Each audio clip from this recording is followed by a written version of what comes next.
So you write those negative thoughts down. What you're doing is moving those thoughts from the emotional part of the brain to the thinking part of the brain, because now you can look at these. You can actually visualize these negative thoughts that you have written, and then automatically you'll use that logical part of your brain, the thinking part of the brain, to consider them and challenge those negative thoughts. Which leads on then to the third part of the brain, the last part of settling the brain, which is using the thinking part of the brain. And this is a technique for identifying the stressors in your life and then coming up with an action plan to deal with those stresses. And this is all about using the thinking part of the brain. This action plan consists of three parts, and it's a fairly standard stress management technique to use. So the first step then is to identify your worries and how important they are to you. So in the left-hand column, you write down your worries. Then in the middle, you will score them, and I suggest scoring from 1 till 10, 10 being the worst, 1 being a worry, but it's the least of your worries. And then in the right-hand column is to then write down the source and the reasons for those stresses. What is it that triggers the stress in your life? Then once you've written those down, then you go on to the second part, and this is all about control. And this is all about the stresses that you can and cannot control. So firstly then, on the left-hand side, you write down those worries that you have no control over. And then on the right-hand side, write down those worries that you have some control over. And this is a very important part of the exercise, because this is about control. This is about, why waste time and energy? Why waste thoughts and ideas on aspects of your life that you have no control over? We have no control over the weather. Why worry about it's raining?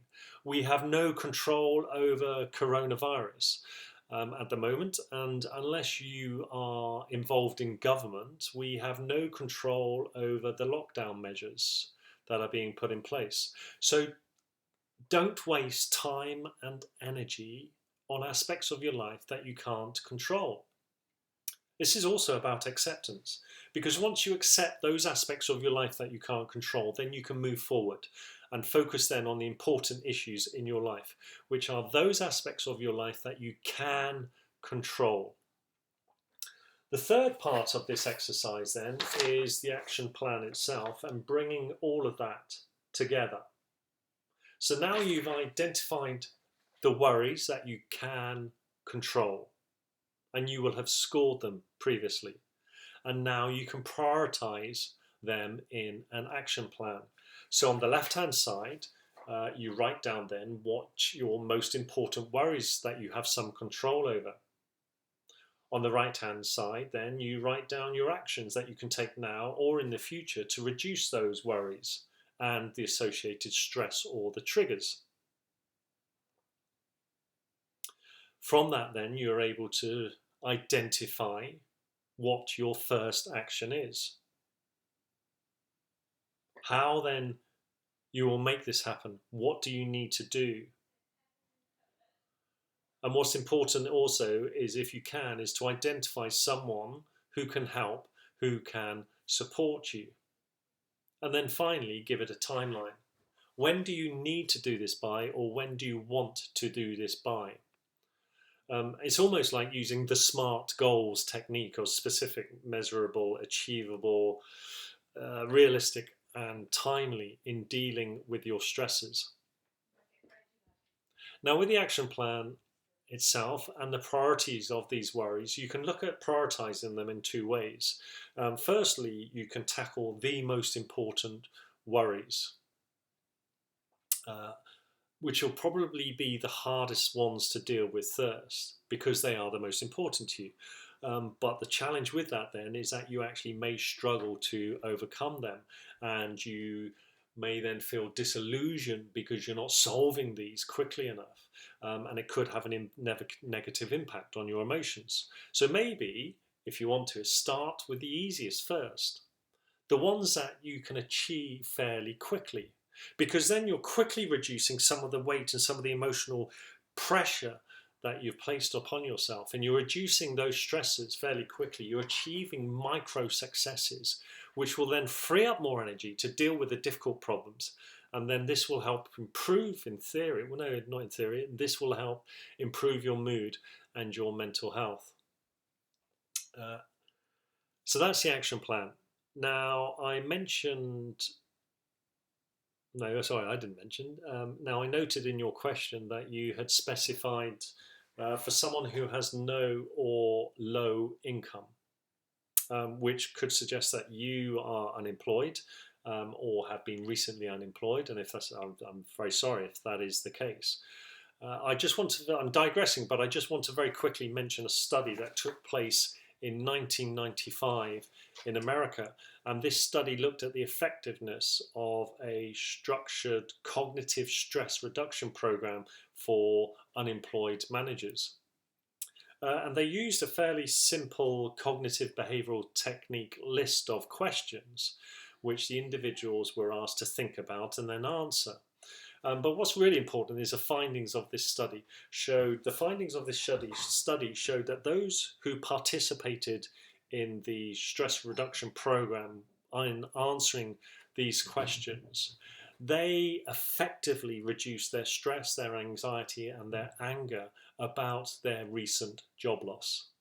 More importantly, I think, is that those participants who followed this program then found new jobs sooner, on average, than those participants who did not follow the program. If the person who asked the question that I posted at the beginning, or if there's anyone else interested in this study, then you can either contact me directly or go through Matthew, and I'll be happy to provide more detail for you. When you put the time and effort into something, then it alerts the brain that it's important to you. The brain will then spend more time and focus on building up the neural pathways. And these tools and techniques that you use will become more habitual, they'll become more automated, and then it will become easier. The brain likes efficiency. It likes automatic thoughts and behavior. Now, one of the easiest ways to create a new habit is to tag on to an existing habit. So it could be, for example, if you want to use those breathing techniques I mentioned at the beginning, then tag them on to the habit of when you brush your teeth. So you brush your teeth, and then you can do the simple breathing exercise afterwards. So hopefully then you'll be doing that, at least those breathing exercises, at least twice a day, hopefully. As I said at the beginning, this is fairly fairly generic advice because I don't know the details of your situation. But I do know that the techniques that I've used and that I've just explained to you, those techniques work. One of the problems with adopting new tools and techniques is that it does take effort. And it can be a bit of a pain, and sometimes we may not necessarily have the motivation to do it, or we may pay lip service to it. But what I can say is that when I've been fairly blasé about adopting new tools and techniques to improve my mindset, when I haven't been committed to it, then I've stagnated. When I've put the time and the effort into it and the focus to use these tools and techniques, then I have flourished. I would strongly encourage you to find time, to make the time to try these techniques for your own mental well-being. That is a really long answer, and it could be so much longer because it was such an open-ended question, but it was a very important question. I hope I've answered it, or answered aspects of it, and I genuinely do hope that it will help you.